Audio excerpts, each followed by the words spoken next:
우리 새로운 생명 여러분을 보도록 하겠습니다.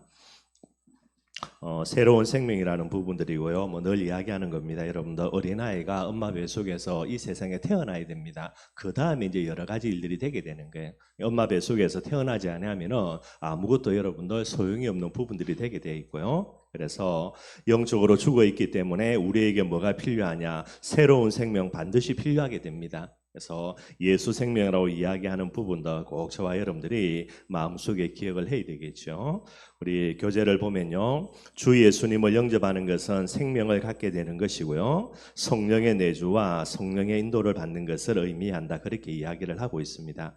그래서 첫 번째는 이 생명을 언제 잃어버렸는가? 창세기 3장 1절에서 10절이죠. 창세기 2장 17절에 행위 언약 맺었습니다. 그래서 먹는 날에는 정령 죽으리라 그랬고요. 그런데 창세기 3장입니다. 사단에게 속아서 선악과를 따먹게 되므로 죄를 짓게 되고요, 하나님을 떠나버리게 됩니다. 그래서 정령 죽으리라는 말씀대로요, 하나님을 떠나는 그 순간에 영적인 죽음이 오게 되고요, 그 다음에 언제 죽는가는 여러분들 중요하지 않고요, 시간 가면 갈수록 서서히 죽어가는 거예요.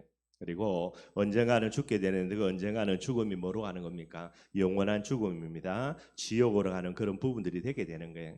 아담과 하와가 착각했죠. 안 죽었다 그랬는데 안 죽은 게 아니고 이미 죽었고요, 죽어가고 있고 영원한 죽음 반드시 오게 되는 거예요. 이게 이제 창세기 3장 문제가 되게 돼 있고요.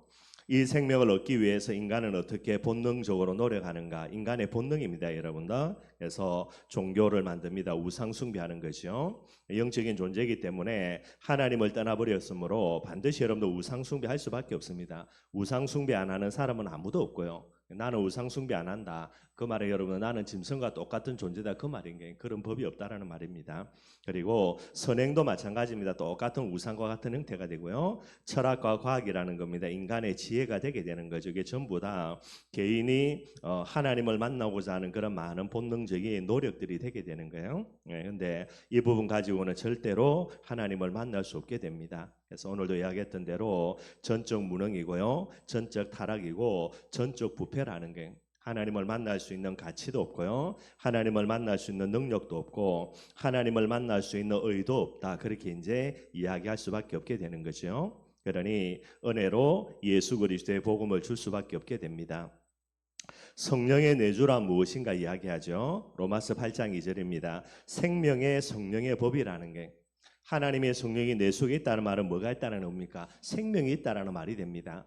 하나님의 성령이 내 속에 없다는 말은 그 사람은 뭐가 없죠? 생명이 없다라는 게, 죽어 있다는 말이 되게 됩니다. 그 정도로 여러분들 심각한 문제가 되게 돼 있고요. 우리가 이제 현장에 나가서 물어봅니다. 하나님이 어디 계시냐, 그죠? 그러면 천국에 있다 이야기하죠. 그래서 우리가 우스갯소리로 장난삼아 그냥 간단하게 이야기하고 넘어가는 거지만은 근본적인 부분들을 물어보면요, 천국에 있다는 말은 그러면 내 안에는 없다는 말이 되고요, 그럼 여러분들 정확하게 이야기하면 구원 못 받았다는 말이 되는 게, 이제 잘 모르기 때문에 그래서 우리가 웃으면서 이렇게 넘어가 주지만은 정확하게 따지면은 하나님이 내 속에 성령으로 함께 계시지 않는다는 말은요, 그리고 하늘에 있다는 말은 나는 구원받지 못하았다, 그 말이 되게 되는 겁니다. 무서운 거죠. 마태복음 1장 23절입니다. 하나님이 나와 함께하는 비밀이 되는 게, 그 이름을 예수를 알았고요, 그 다음에 하나님이 우리와 함께 계시는 부분들, 임마누엘, 그 부분들을 설명하고 있습니다. 하나님이 우리 안에 함께 계시는 거고요. 마태복음 28장 20절에는 언제까지 함께하냐? 세상 끝날까지 항상 함께한다 그랬습니다. 그리고 요한복음 14장 16절 17절에는 성령으로 영원토록 우리와 함께하는 부분들이 되는 거예요. 구원은 여러분들 성령의 내주라는 부분들 속에서 설명할 때에 한번 구원받은 것은 영원한 구원이 되게 됩니다. 성령 하나님이 우리가 죄 짓는다고 도망가고요, 떠나가고요, 그런 법은 절대로 없게 되게 되는 거예요. 그 다음에 성령의 인도란 무엇인가 그렇게 이야기합니다. 요한복음 14장 26절에도요, 하나님의 성령께서 우리 안에서 가르쳐 주시고 모든 것을 생각나게 하신다, 그래서 보혜사라 그렇게 이야기를 하는 거예요. 결국 여러분도 성령이 함께 있냐 아니면 이제 사단이 함께 있냐, 두 개밖에 없습니다. 다른 거는 없으니까요, 그죠? 어중간한 거는 없으니까. 그러면은 하나님과 함께하지 못하는 사람들, 성령이 함께하지 못하는 사람들은 죽었다 깨어나도 뭐인도 못 받습니까? 성령인도 못 받는 거예요. 그 안에 누가 있습니까? 하나님이 성령으로 안 계시니까. 그래서 불신자들은 뭐 할 수밖에 없습니까? 마귀인도 받을 수밖에 없게 되는 거예요. 그걸 여러분도 받을 수 있다 없다라고 말하는 것 자체가 틀린 겁니다. 그 속에 마귀가 있기 때문에, 사단이 있기 때문에 마귀의 인도 반드시 받을 수밖에 없게 되는 거예요. 그러면 다르게 이야기하면 우리 속에 하나님의 성령이 계십니다. 그 성령 하나님이 뭐 하는 거죠? 우리를 인도하는 거예요. 그런데 우리가 성령 인도 받지 아니한다라고 이야기하면 이게 여러분들 얼마나 어리석은 부분인지 모르고요. 하나님을 믿고 예수를 그리스도로 믿고 그분을 내 마음에 모셔드린다라고 할 때에 제일 중요한 전제 조건이 뭐가 돼야 됩니까? 나는 내 고집 부리고 살지 않고 내 뜻과 계획대로 살지 않고요. 성령 인도 받겠다라는 게, 그거 안 할 것 같으면 빨리 죽어 천국 가야 됩니다, 여러분들. 이 세상을 산다라고 이야기할 때는 제일 중요한 전제 조건이 뭐가 돼야 되는가? 나는 내 생각, 내 계획 내려놓고 나와 함께 하시면서 나를 인도하시는 성령의 인도 받겠다. 그게 되어져야 되는 거예요, 여러분들. 근데 불신자는 절대로 여러분들 마귀 인도를 못 받는다. 그런 경우는 없습니다. 불가능한 거예요. 그런데 말도 안 되게요. 성령 하나님이 내 안에 계셔서 나를 인도하는데 성령 인도 받는 성도들이 많이 있냐? 지극히 드물죠, 여러분들. 두 가지입니다. 한 가지는 마귀는 여러 강제로 역사하는 거, 하나님은 강제로 역사하는 게 아니라 우리에게 자유의지를 주신 부분들이 되게 되는 거죠. 그래서 여러분들 다른 게 없습니다. 모든 축복 강답의 가장 중요한 핵심은 성령 인도 받는 부분이에요. 하나님이 내 안에 나와 함께 계셔서 우리를 인도하지 아니하는데 우리가 성령 인도 받는다. 그거는 말이 안 됩니다, 여러분들. 그래서 보혜사 성령 하나님이 우리 안에 지금도 우리와 함께 계시는 게 마음입니까? 우리를 인도하고 있습니다. 그래서 꼭 인도받는 이 비밀들 가장 놀라운 축복이고요. 이 비밀들을 놓치면 안 되겠지요. 그래서 요한복음 14장 26절에 그죠? 주님의 통치를 이야기합니다. 우리를 인도하고요. 우리를 가르쳐주고 우리에게 모든 것을 생각나게 하시고, 그래서 이 주님의 통치를 우리가 받아야 됩니다. 성령 인도를 받아야 그게 뭐가 됩니까? 천국 시민의 축복 강답을 누리는 비결이고 하나님의 나라가 임하는 놀라운 비밀이 되게 되는 거예요. 다섯 번째로 새 생명을 갖게 되면 변하는 것이 있다라는 겁니다. 그래서 세 가지 우리 복음 편지에도 잘 나와 있죠. 영의 상태가 변합니다. 요한복음 8장 44절에는 마귀의 자녀고요. 요한일서 3장 2절에는 하나님의 자녀가 됩니다. 예수를 영접하면서 성령 하나님이 내 속에 계신다라고 이야기할 때에 적시로 바뀌어지는 거예요. 마귀의 자녀에서 그 적시로 하나님의 자녀로 변화되게 되는 겁니다. 열심히 살아가지고 착하게 살아가지고 헌금을 많이 하고 성경을 많이 읽어가지고 점차 변화되어져 간다? 아닙니다, 여러분들. 엄마 뱃속에서 태어나야 됩니다. 태어난 이상 끝이고요. 태어나지 않은 이상 그것도 끝이에요. 그래서 반드시 예수 믿는 것은 이미 바뀌어지는 부분들이고요. 혼의 마음의 상태가 변한다, 그렇게 이야기하고 있습니다. 로마서 6장 17절에는 죄의 종이고요. 로마서 6장 23절에는 하나님께 종이 되었다 이야기해요. 그래서 하나님의 종이라고 말하기는 조금 그렇지만은요, 하나님께 종이 되었다. 그래서 다르게 이야기하면 의의 종이다, 그렇게 이야기합니다. 죄의 종이니까 죄를 지을 수밖에 없는 거죠. 왜냐하면 죄의 종이니까. 그리고 저와 여러분들이 정말로 성령 충만하면 뭐가 됩니까? 의의 종이 되게 되는 거예요. 의를 행할 수밖에 없게 되게 되는 겁니다. 생활의 상태, 육신의 상태가 바뀌어진다 그랬죠. 에베소서 2장 2절에 누구 인도받습니까? 세상 풍속 잡은 자를, 그죠? 세상 풍속 따르고 공중 권세 잡은 자를 따를 수밖에 없어요. 사단의 인도받는 겁니다. 어쩔 수가 없는 겁니다, 여러분들. 그 속에 마귀가 있으니까 마귀 인도받을 수밖에 없게 되는 거예요. 왜 그렇게 사냐가 아닙니다. 그렇게 안 살면 안 되게 돼 있는 거예요. 반대로요, 저와 여러분들이죠. 우리 안에 하나님의 성령이 계셔서 우리를 인도합니다. 근데 왜 성령 인도 안 받냐? 참 여러분 아이러니한 부분이 되죠. 저와 여러분들 최고의 성령 인도에 민감한 사람들, 그게 전도 제자의 가장 본질을 감당할 수 있는 비밀이 되게 돼 있고요. 이 생명이 어떻게 주어지는가? 믿음의 출발이라 그랬습니다. 오늘 제가 구원의 출발 그랬는데요. 에베소서 2장 8절 9절입니다. 하나님의 은혜라 그랬습니다. 그래서 선물로 우리에게 주어진 거예요. 왜 선물로 우리에게 이 은혜를, 구원이라는 이런 생명의 축복을 주시는가? 대가를 요구한다 할 때에 그 대가를 지불할 수 있는 사람이 세상에 한 사람도 없습니다, 여러분들. 하나님이 우리에게 대가를 요구할 수 있다면 대가를 요구하시겠지만은 하나님이 내놓는 대가를요 채우거나 만족시킬 수 있는 사람이 이 세상에 아무도 없게 되는 거예요.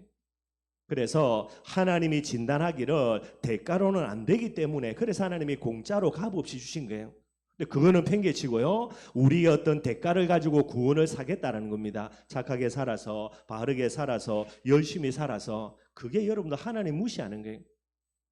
의사가 여러분들 그죠? 진짜 죽을 병 걸린 사람이 의사 찾아왔습니다. 그래서 의사가 딱 진단을 내려보고요. 이건 이래서 이렇고 이건 이래서 그러니까 요렇게 해야만 당신이 산다. 실고 돈 주고요. 처방 다 받아놓고 병원문 나오시면서요. 그거 다 버려버리고 무슨 헛소리 하냐고. 내 생각, 내 경험 가지고요. 그대로 하겠다고요. 그래 하는 사람 세상에 있습니까? 없습니까? 한 사람도 없어요, 여러분들. 우리가 의사의 말은 그렇게 여러분들 찰떡같이 그저 믿으면서도요. 하나님의 진단입니다. 우리의 행위로는 안 되고 우리의 의로도 안 되고 우리의 능력으로 안 된다라는 거예요. 그래서 우리에게 하나님이 주신 게 선물입니다. 은혜로 주신 거예요. 그런데 그 은혜를 주신 것을요. 너무나 가치없게 생각해가지고 공짜로 줬으니까 그래서 복음 속으로 안 들어가고 끝까지 착하게 바르게 열심히 주장한다. 이게 여러분들 가장 마귀를 기쁘게 하고요. 하나님을 짜증나게 만드는 그런 모습이 되게 되는 거예요. 항상 저와 여러분들 뭐 해야 됩니까? 하나님의 은혜 알아야 되는 거예요. 이 은혜를 잃어버리니까 하나님 앞에 가장 큰 죄를 지을 수밖에 없는 그런 모습이 되게 됩니다. 요한복음 1장 13절에도요. 혈통으로도 안 되고 육정으로도 안 되고요. 사람의 뜻으로도 안 된다라는 거예요. 그래서 믿음과 구원이라는 이 비밀은요. 오직 하나님께로부터 난 자야만이 된다라고 성경이 이야기하고 있습니다. 옛날에 지난주에 예정과 작정 섭리 설명드렸죠. 창세전 영세전에 하나님이 우리를 하나님의 자녀로요 택하여 부르신 겁니다. 이걸 예정이라 그래요. 그래서 믿음의 출발은 오직 하나입니다. 하나님의 사랑이 근본이 되게 되어 있고요. 믿음의 내용입니다. 요한복음 3장 6절에는 뭐라 그랬냐면 육으로 난 것은 전부 다 육이고요. 영으로 난 것이어야만 영이 된다라는 게. 그래서 여러분들 이거 누구를 이야기하는 겁니까? 아담의 후손은 전부 다 무엇으로 난 거죠? 육에서 난 겁니다. 그러니 육일 수밖에 없게 되는 거예요. 육을 가지고 영을 살린다. 영을 살릴 수가 없게 되는 거죠. 그런데 유일한 분입니다. 누굽니까? 예수님은 육으로 난 게 아니고 무엇으로요? 영으로 나신 부분이 되게 되는 거예요. 그래서 성령 하나님이 직접 여자의 태 속에 들어가서 그 기간을 채우고요. 사람의 몸으로 오시게 됩니다. 남자와 여자라는 부정모율이라는 육신을 통해서 태어나신 게 아니고 영적으로 이 세상에 오신 분이 바로 예수님이 되게 되죠. 그러니 그 예수님만이 우리를 구원할 수 있는 유일한 구원자가 되게 되는 거예요. 부처님도 공자님도 모든 사람은 마찬가지입니다. 육으로 난 것은 결국은 육입니다. 여러분들. 육신을 가지고는 영을 살리지 못한다라는 게. 그리고 믿음의 근거가 되지요. 베드로전서 1장 23절에 거듭난 것, 그 다음에 거듭난 것은 여러분들 썩어진 씨가 아니라 썩지 아니할 그런 씨로 되어야 된다라고 이야기하고 있는 거예요.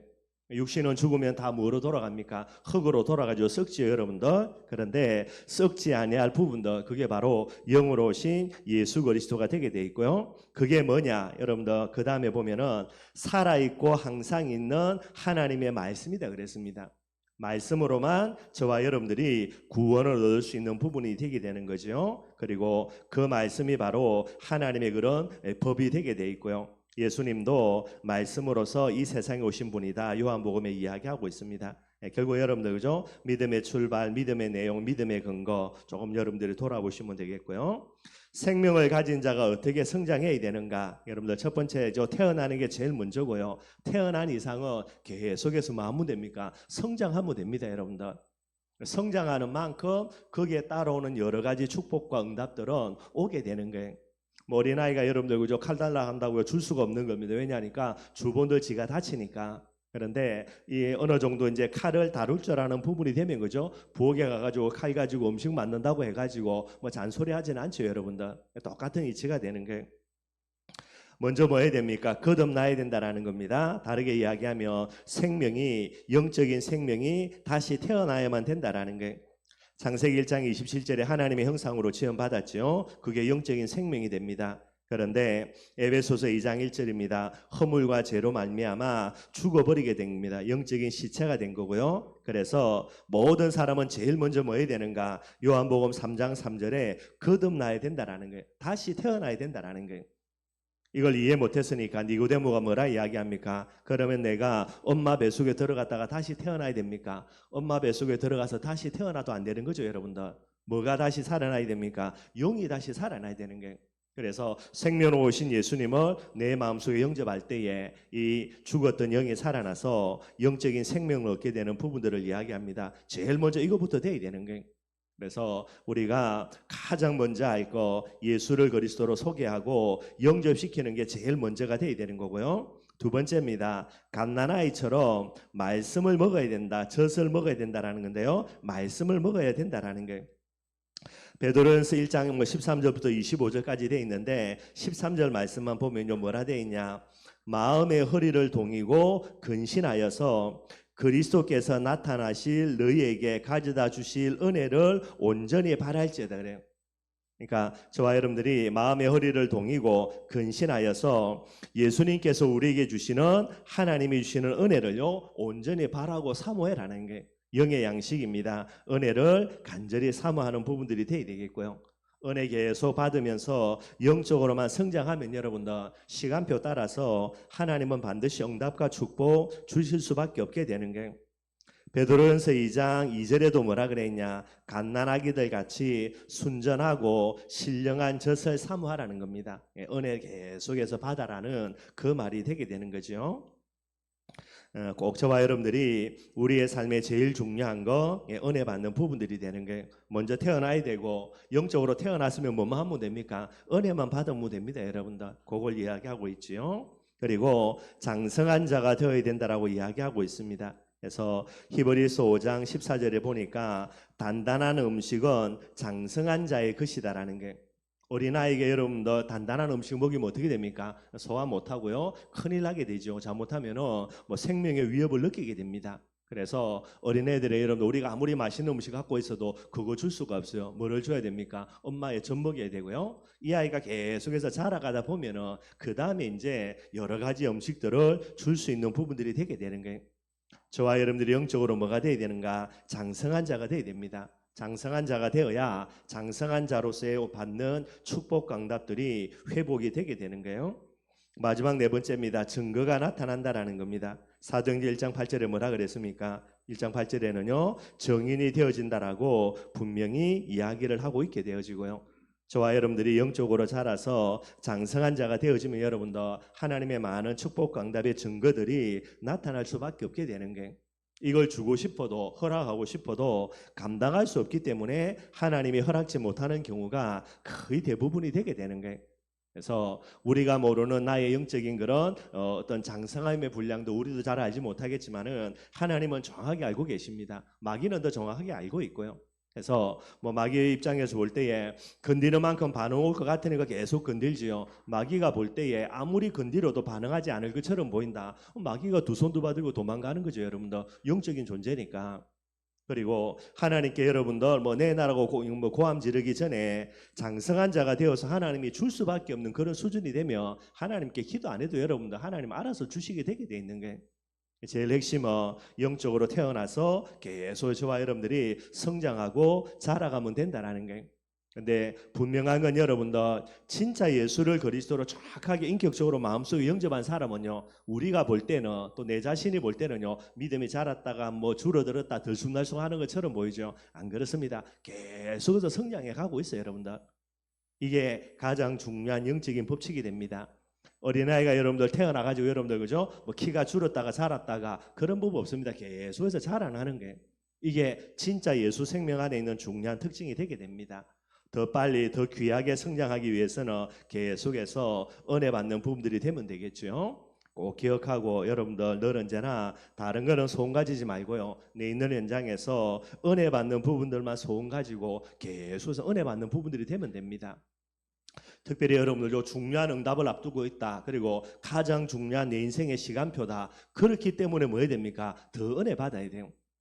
그래서 여러분들 나중에 시간 많이 지나고 나가지고 우리 인생 딱 돌아보면요, 내 인생의 최고의 황금기가 언제인가? 제일 은혜 많이 받을 때입니다. 딱 돌아보면 그래요, 여러분들.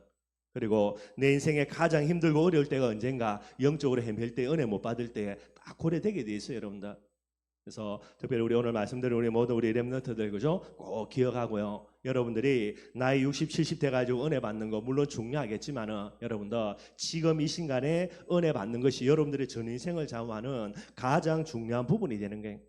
여러분들 앞으로 시간이 많이 지나가지고 여러분들의 젊은 시기 딱 돌아볼 때에 내가 제일 은혜 많이 받고 제일 기도 많이 했던 시간표다. 요래 고백이 돼야 됩니다, 여러분들.